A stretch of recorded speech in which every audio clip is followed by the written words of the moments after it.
versículos 19 a 23. Eu os convido a se colocarem de pé. Acompanhe a leitura do texto sagrado que diz: Falo como homem por causa da fraqueza da vossa carne.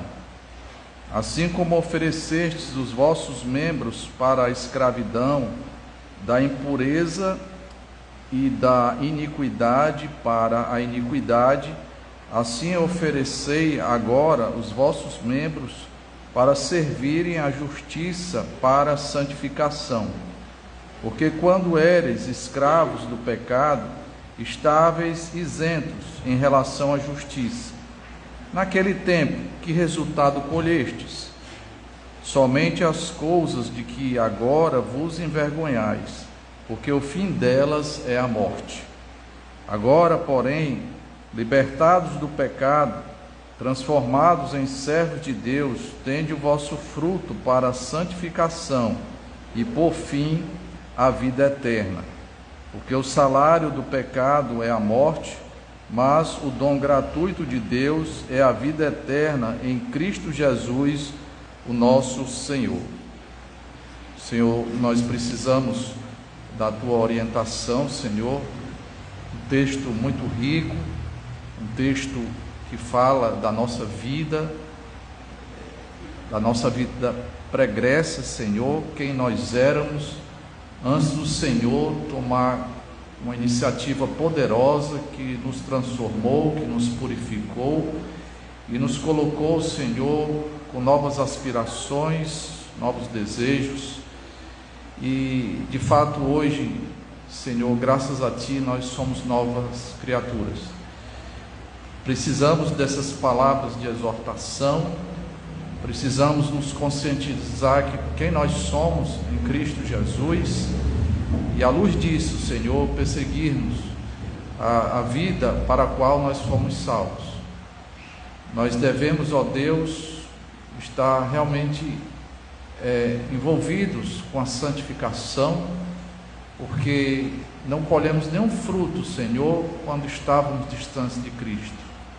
Ao contrário, estávamos vivendo uma vida, Senhor, arriscada, uma vida que só nos prometia a destruição eterna. Mas o Senhor, rico em misericórdia, nos tirou dessa triste condição. E o Senhor tem nos assegurado promessas maravilhosas. E queremos, Senhor, meditar nessas verdades nesta noite, para vivermos bem, Senhor. Ajuda-nos a caminhar, Senhor, nessa vereda de liberdade. Assim te pedimos, em nome de Jesus. Amém. Pode sentar-se.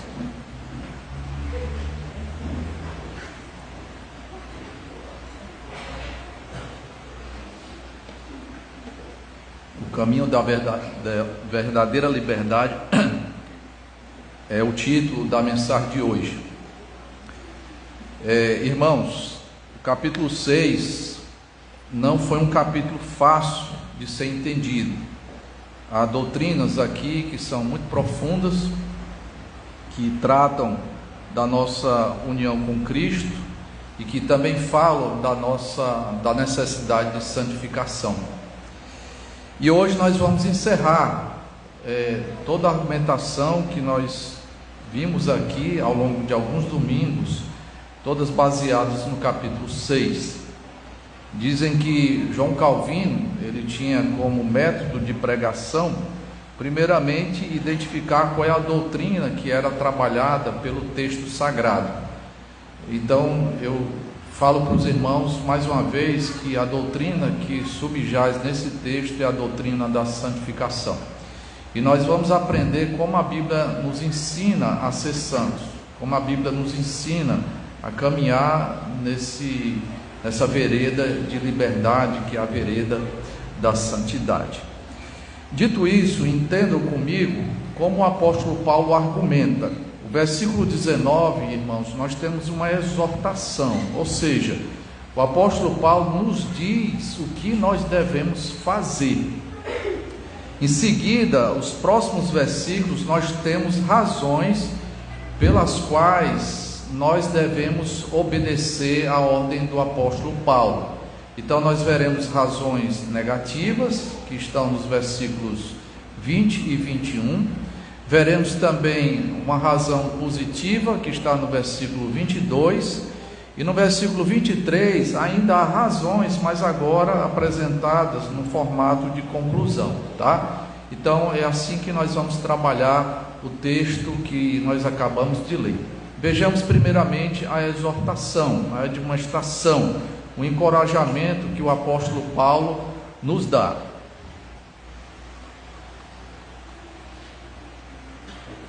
Ele começa, irmãos, dizendo que fala como homem. Falo como homem, porque por causa da fraqueza da vossa carne. O que é que ele quer dizer com essa expressão? Falo como homem. Irmãos, nós temos que lembrar o que o apóstolo Paulo acabou de dizer alguns versículos para trás. Ele usou uma ilustração um tanto quanto pesada da escravidão. Ele diz que há somente dois tipos de escravidão. O homem, ele não nasce livre.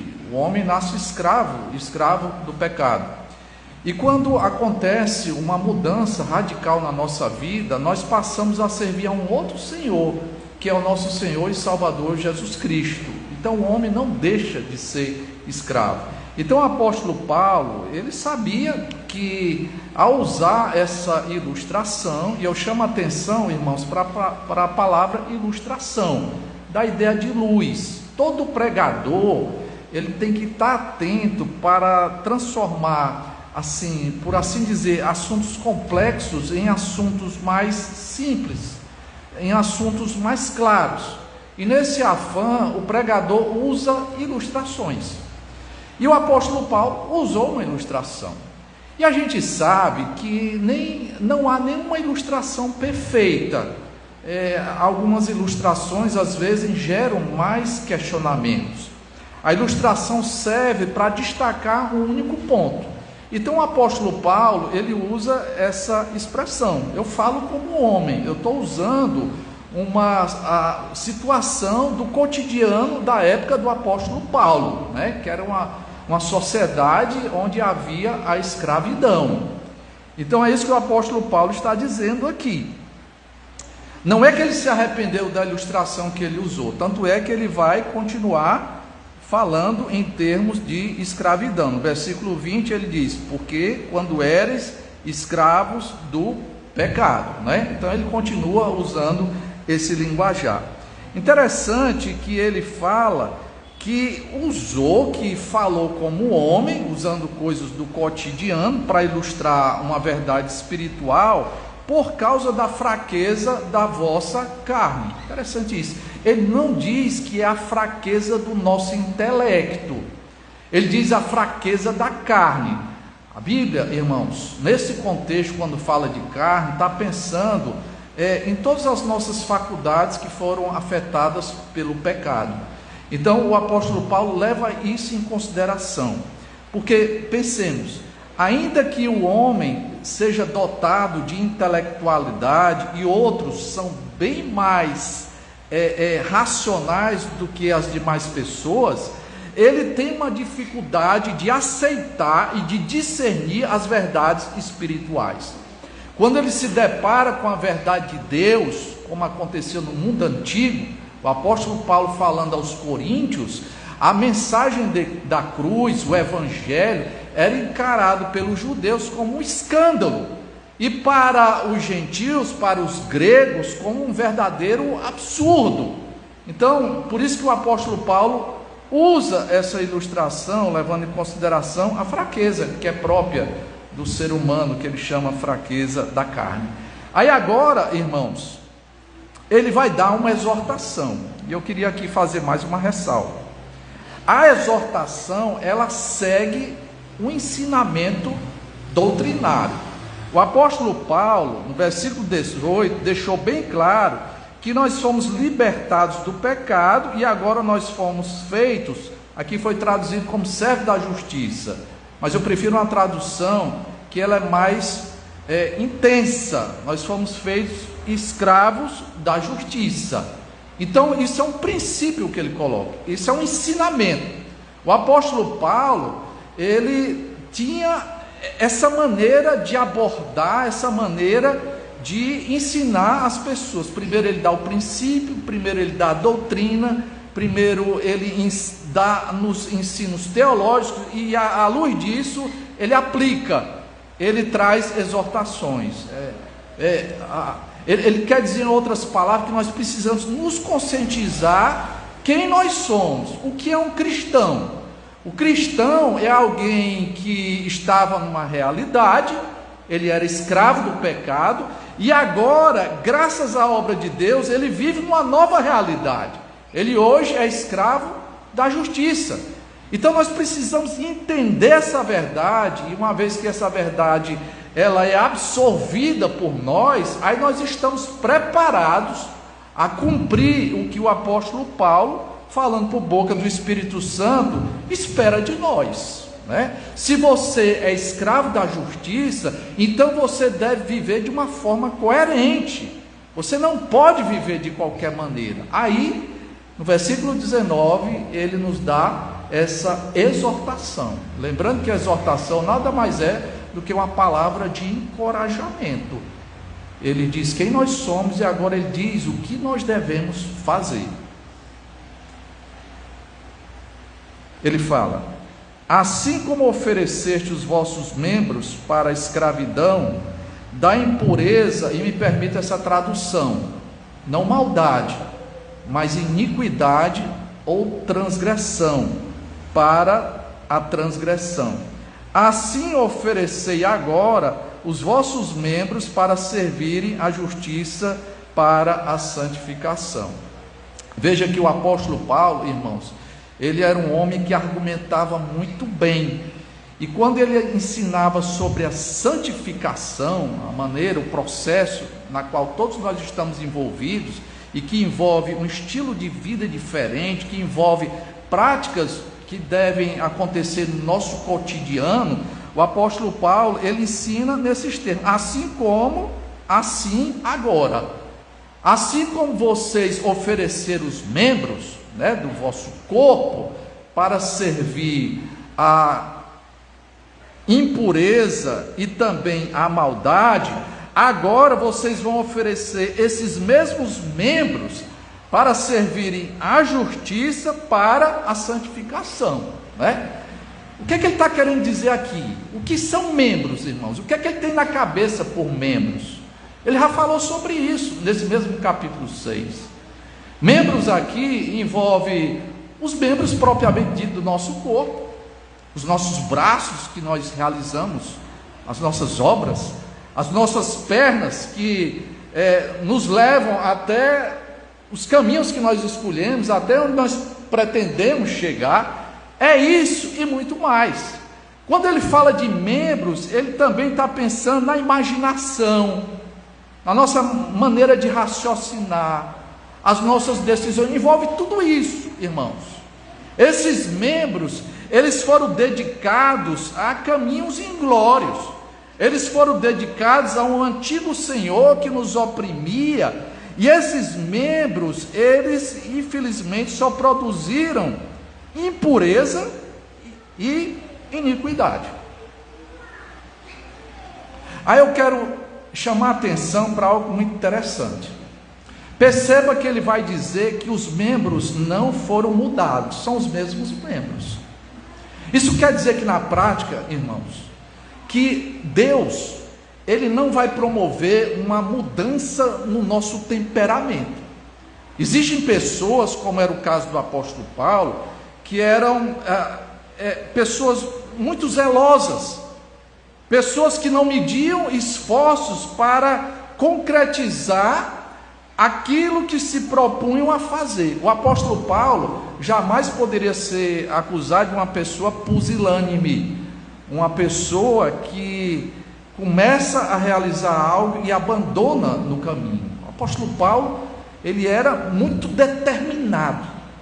Agora perceba que no primeiro momento, antes da sua conversão, o apóstolo Paulo era determinado em perseguir a igreja.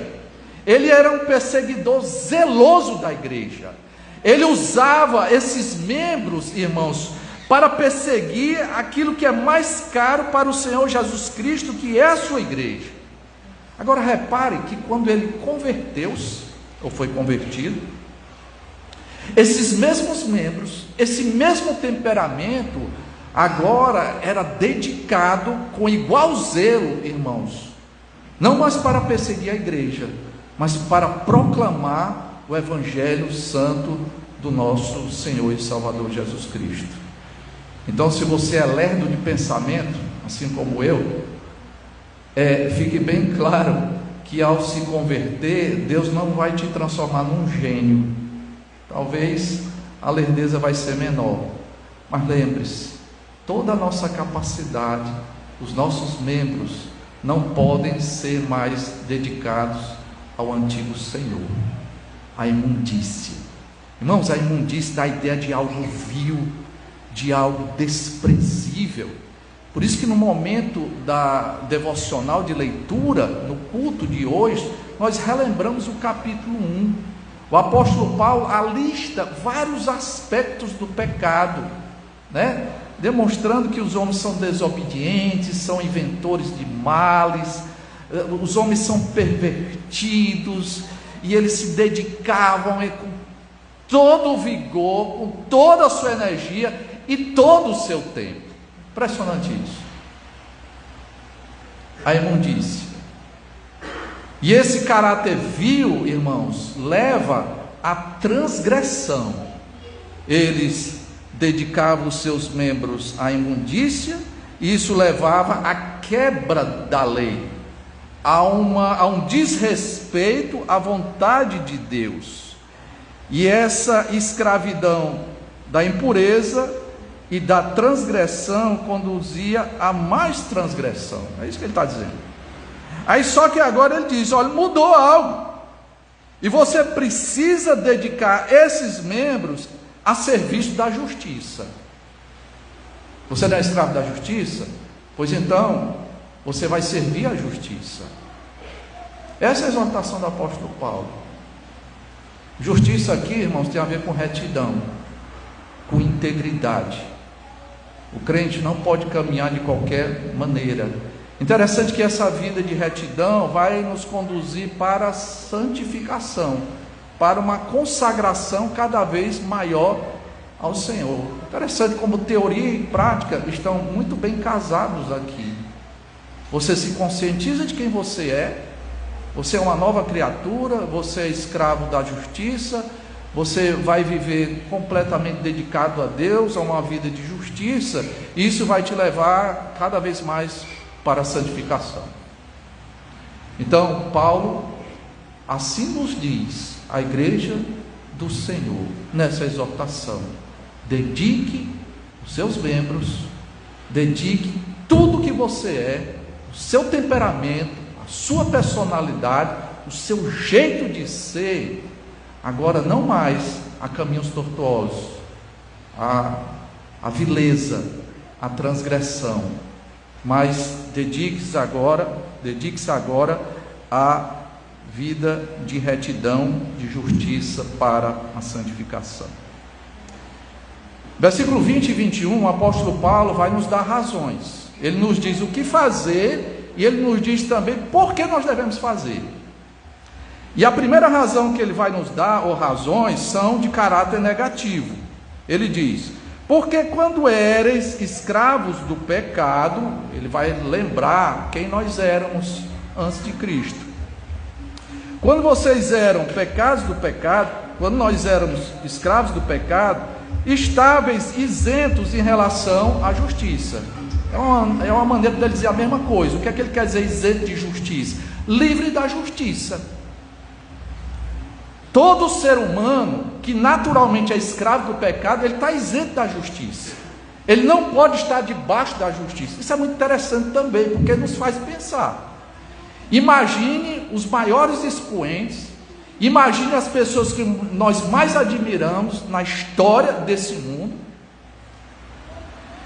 e o que elas são.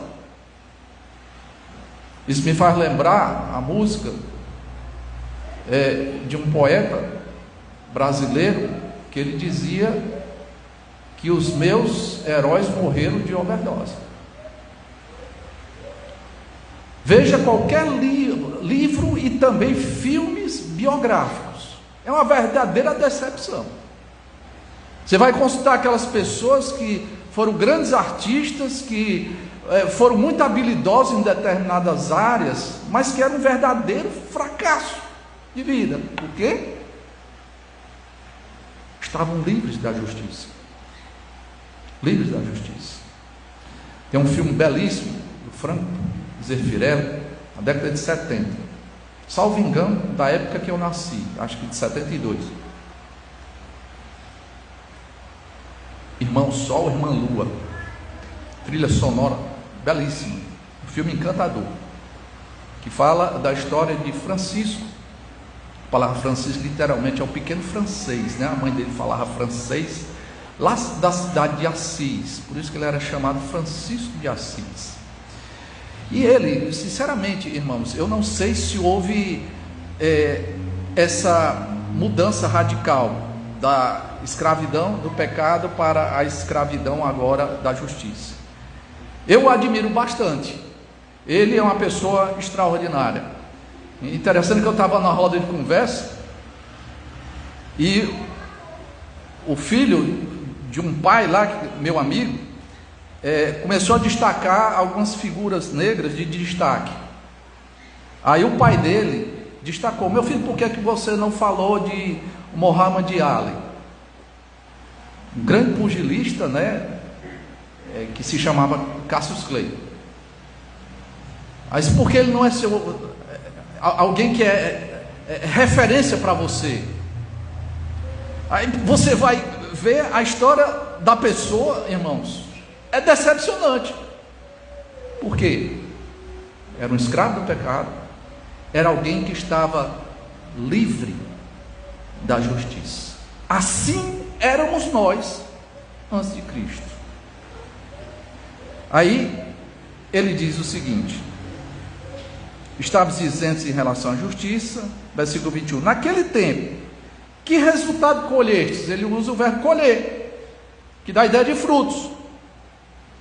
Quando estávamos isentos da justiça, forros da justiça, quando éramos escravos do pecado, quando nós nos empenhávamos de todo o nosso coração, às vezes a gente fica admirado como é que determinados seres humanos têm tanta energia, às vezes ficam a noitada todinha e de manhã está lá novamente envolvido com as suas atividades, se destacando. Muitas vezes são referenciais para nós, em termos de sucesso.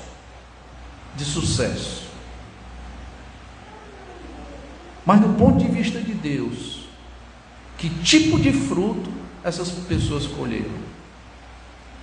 Nada tenho a dizer a não ser de simplesmente afirmar que essas pessoas desperdiçaram a sua vida.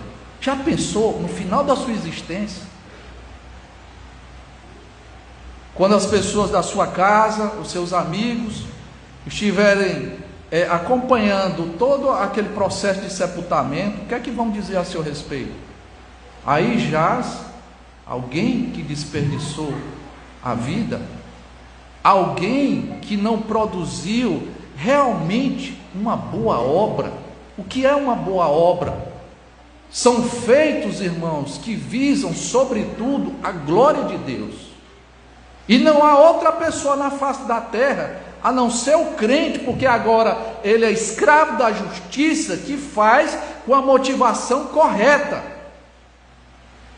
E a motivação boa para se praticar qualquer coisa, de dedicar esses membros, irmãos, ao serviço de Deus, é quando nós o fazemos para a glória do Deus Todo-Poderoso. Aí o apóstolo Paulo questiona: por que é que eu devo dedicar agora os membros do meu corpo, eu na condição de escravo da justiça? Considere quem você foi antes, que resultado você colheu, que resultado nós colhemos. Aí o apóstolo Paulo diz: somente as coisas de que agora vos envergonhais, porque o fim delas é a morte. Certa ocasião, eu fui chamado e o presbítero Fernando Costa me acompanhou nessa visita.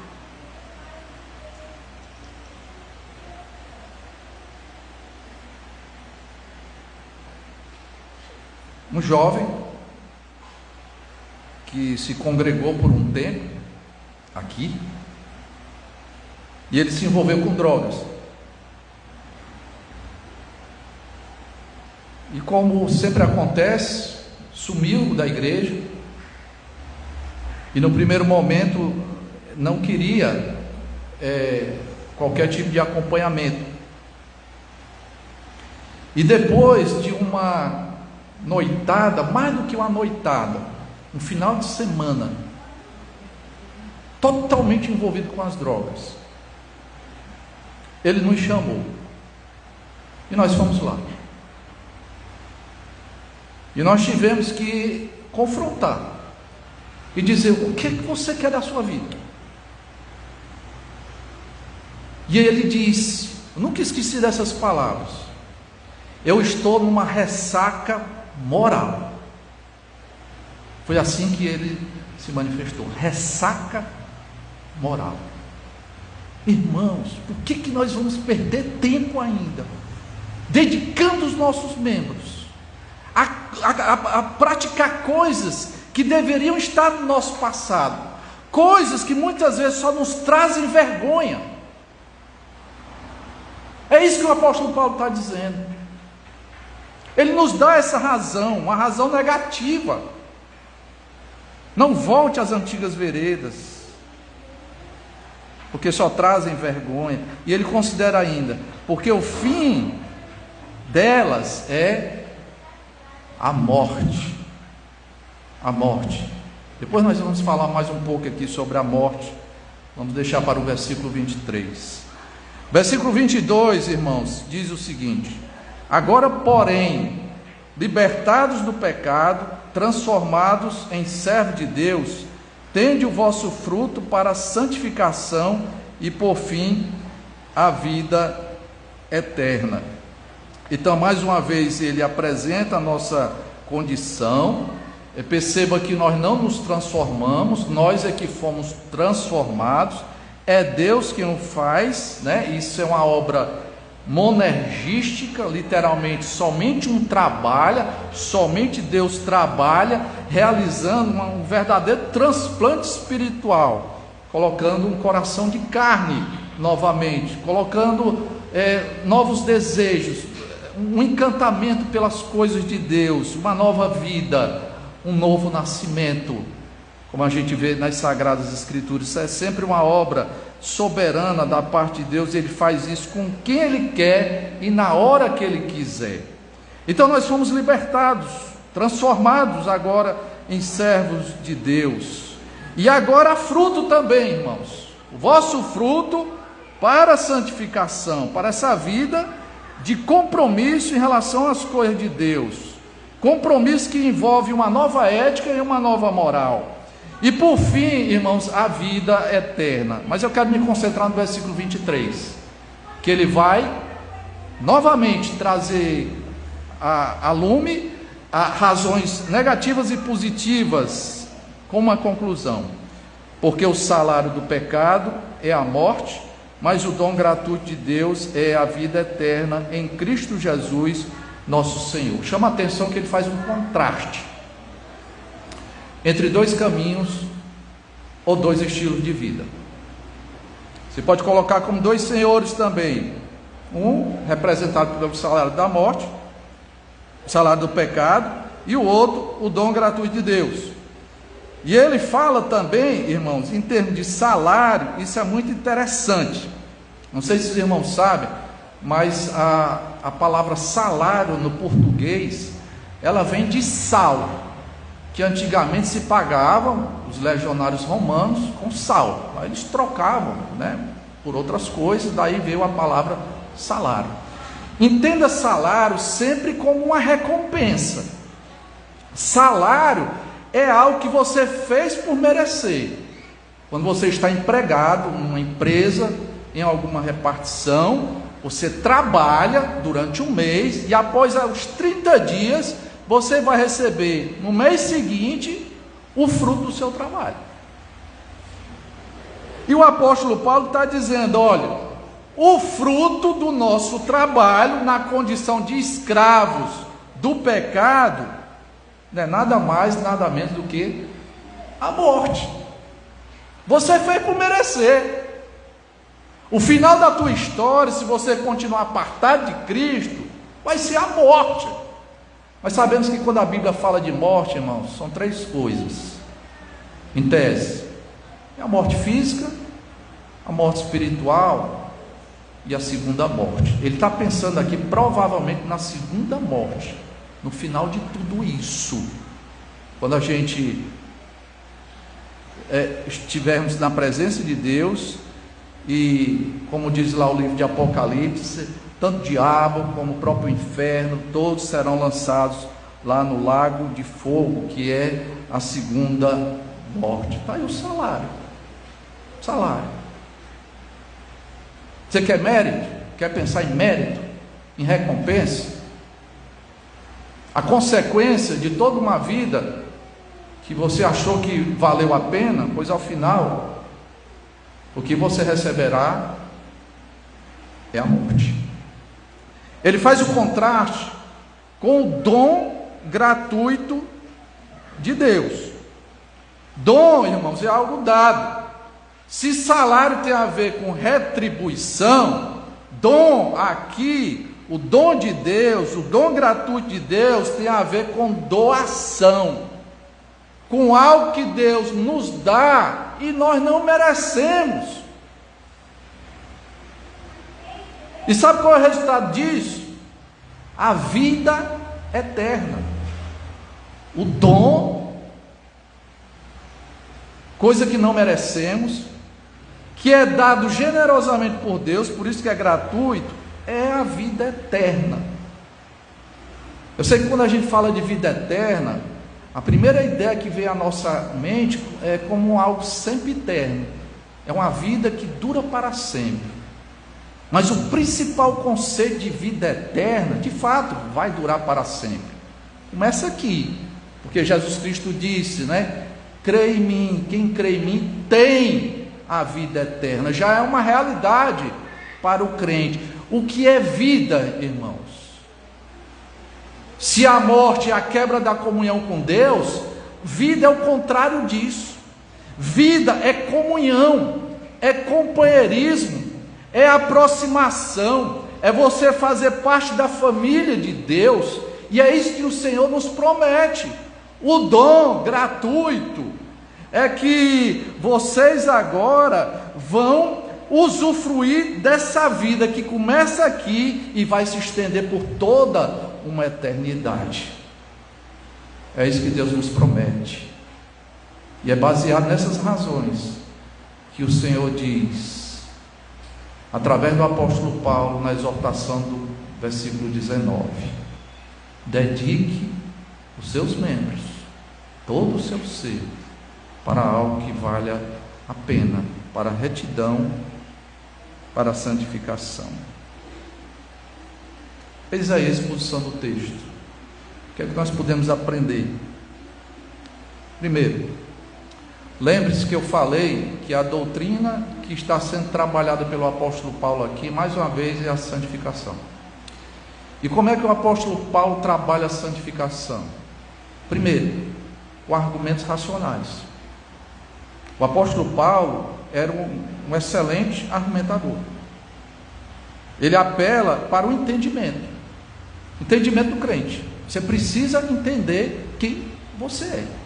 Tem muito crente angustiado hoje, com medo de perder a sua salvação, porque circunstancialmente ele incorre em determinados erros, ele continua a pecar, e aí quando ele é tão sensível que quando ele cai, ele acha ou que perdeu a salvação, o que é uma impossibilidade, ou que de alguma forma ele nunca foi salvo, ele só se enganou, ele achava que era crente, mas por ter cometido um erro tão crasso, agora ficou evidente para ele que ele de fato não é um servo de Deus.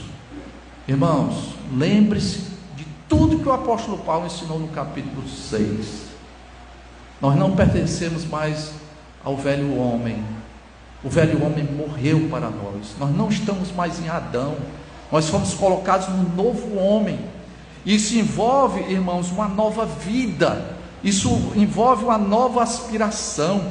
E isso é um ato que não pode ser desfeito. E isso traz muita segurança para a nossa vida. Uma vez que nós estamos em Cristo, nós não seremos arrancados de lá.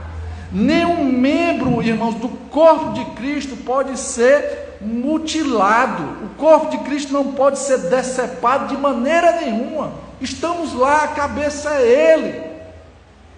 O apóstolo Paulo ensina a santificação assim, dizendo: primeiro, se conscientize quem você é. O crente é um escravo, não mais do pecado, mas o crente é um escravo da justiça. Ele é um escravo de Jesus Cristo. Lembrando que paradoxalmente, quando nós somos escravos de Jesus Cristo, nós desfrutamos de verdadeira liberdade. Primeira coisa é isso. Saiba e se conscientize quem você é. Diante disso, ele exorta, como nós vimos aqui. É como se ele dissesse o seguinte: olha, você crê em Jesus Cristo? Ótimo. Você sabe que você é pecador, que estava arruinado, completamente falido, alienado de Deus, que Deus na sua graça te apiedou-se de você e realizou uma obra de transformação, que Ele te justificou, cancelou todos os teus pecados, Ele te declarou justo, Ele começou uma obra de santificação na sua vida. Você acredita nisso? Você crê de todo o seu coração? Aí em seguida ele vai dizer: pois viva de forma coerente com essa crença. É assim que ele ensina a santificação.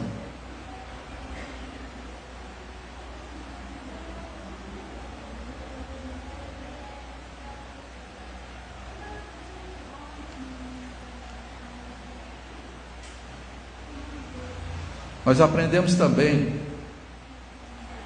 que a santificação é algo que pode ser feito por nós. Por isso que tem a exortação. Por isso que Paulo diz: viva diferente. Dedique os membros, todos os seus membros, caminhando à justiça. Isso pode ser feito. Isso deve ser feito. Isso, por outro lado, irmãos, nos faz pensar que a santificação nunca é algo passivo. Tem muito crente que fica aguardando sentir algo diferente. Não, quando Deus de alguma forma me levar a uma experiência de enlevo, aí eu vou começar a trabalhar determinadas coisas na minha vida. Não é assim. Não é assim. Não, eu tenho que sentir uma emoção muito forte, um sentimento muito intenso, eu tenho que ter um frivilhão na espinha para começar a viver diferente. Não é assim que a Bíblia ensina a santificação. Não é uma grande emoção, não é um sentimentalismo no qual você se envolve, não é uma experiência mística. A Bíblia ensina do ponto de vista racional, mostrando quem você é e o que você deve fazer. Já pensou se nós fôssemos atravessar uma avenida baseado pela nossa emoção?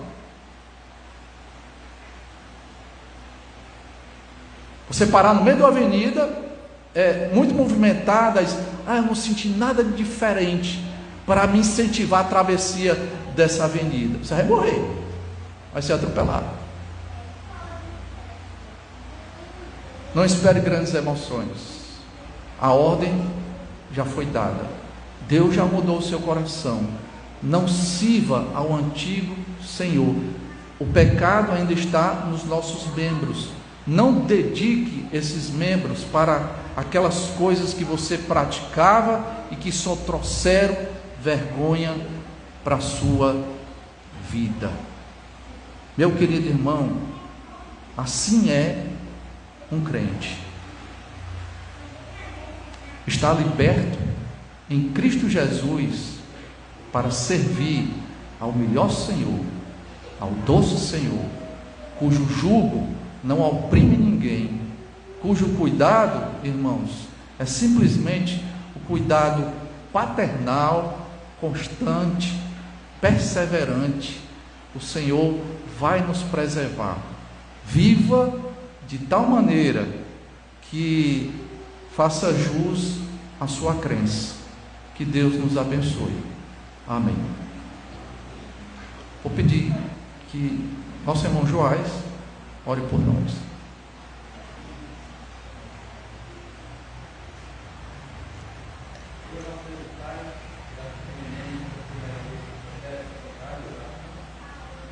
Obrigado.